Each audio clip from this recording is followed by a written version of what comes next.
Hello, happy Sabat po sa lahat. Kumusta na ang inyong buong sanlinggong nagdaan? Sana po ay nasa mabuting kalagayan ang mga bagay-bagay na inyong mga dinaranas, tinatangkilik. Ngayon po ay pagpapatuloy natin ang pagbabasa sa aklat ng Genesis. Nasa Genesis 35 na po tayo. Pero bago natin pasimulan, tayo po muna ay manalangin. Ama namin Diyos sa langit, maraming salamat po sa inyo. Salamat po sa napakagandang araw ng araw ng paghahanda at sa loob ng isang linggo na kami po inyong biniyayaan at pinahiram ng buhay at kalakasan, pinagaling sa aming mga karamdaman. Humihingi din po kami ng tawad sa aming mga kasalanang nagagawa. Sana po sa aming pagbabasa ngayon ng inyong banal na aklat, sa aklat ng Genesis, ay hinihilingan po namin ng inyong banal na Espiritu na samahan kami upang maunawaan at mabigyan pansin ang lahat ng mga bagay na inyong nais pabatid sa amin. Pakigabayan po ang bawat sa amin, kasama na po manonood ngayong gabi at makikinig sa inyong pabalita. Salamat po at ang lahat po hinihiling namin sa pangalan po ng Panginoon Jesus. Amen. Okay, pagpapatuloy na po natin ang nasa aklat ng Genesis 35.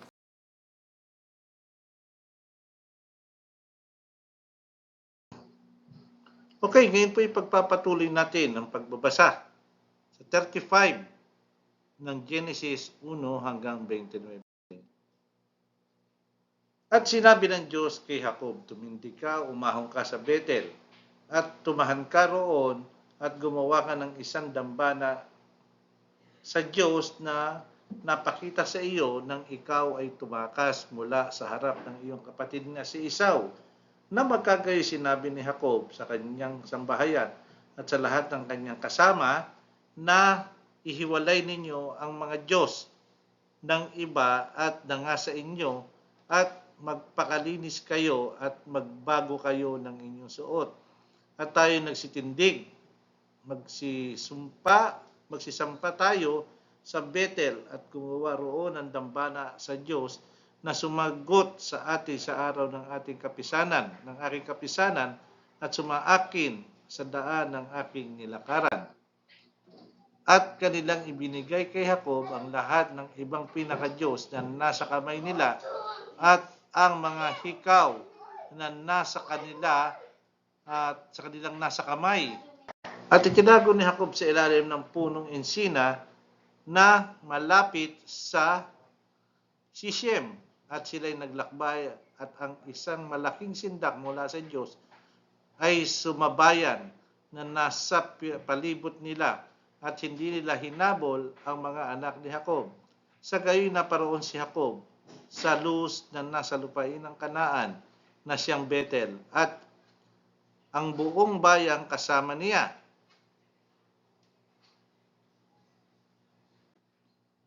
At siya'y nagtayo roon ng isang dambana na tinatawag niya ang dakong yaon na El Bethel, sapagkat ang Diyos ay nagpakita sa kanya nang siya'y tumakas sa harap ng kanyang kapatid.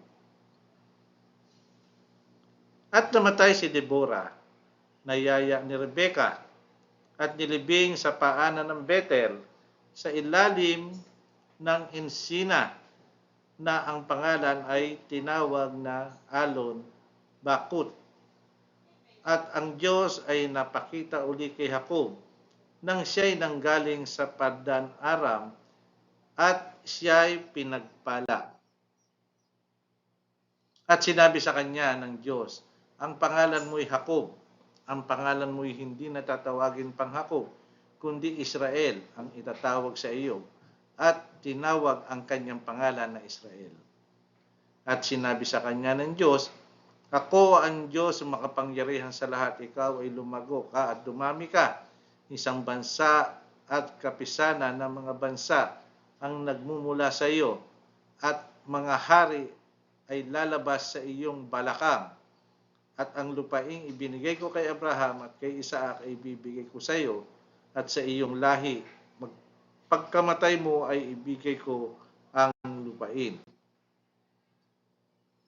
At ang Diyos ay nagpailanglang mula sa tabi niya sa dakong pinakipag-usap sa kanya. At si Jacob ay nagtayo ng isang batong pinaka-ala-ala sa dakong pinag-usapan sa kanya ng Diyos. Haliking bato at binuhusan niya ng isang inuming handog at binuhusan niya ng langis. At tinawag ni Jacob na Bethel ang dakong pinakipag-usapan sa kanya ng Diyos. At sila naglakbay mula sa Bethel at may kalayuan pa upang dumating sa Esparata at nagdamdam si Raquel at siya'y naghihirap sa panganganak. Nangyari ng paghihirap ng panganganak na sinabi sa kanya ng hilot, huwag kang matakot sapagkat magkakaroon ka ng isa pang anak na lalaki. At nangyari nang nalalagot na ang kanyang hininga sapagkat namatay siya ay kanyang pinangalan ng Benoni.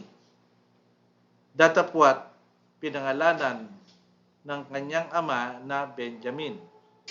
At namatay si Raquel at inilibing sa daang patungo sa Eparata. At nagtayo si Jacob ng isang batong pinakaalala sa ibabaw ng kanyang libingan.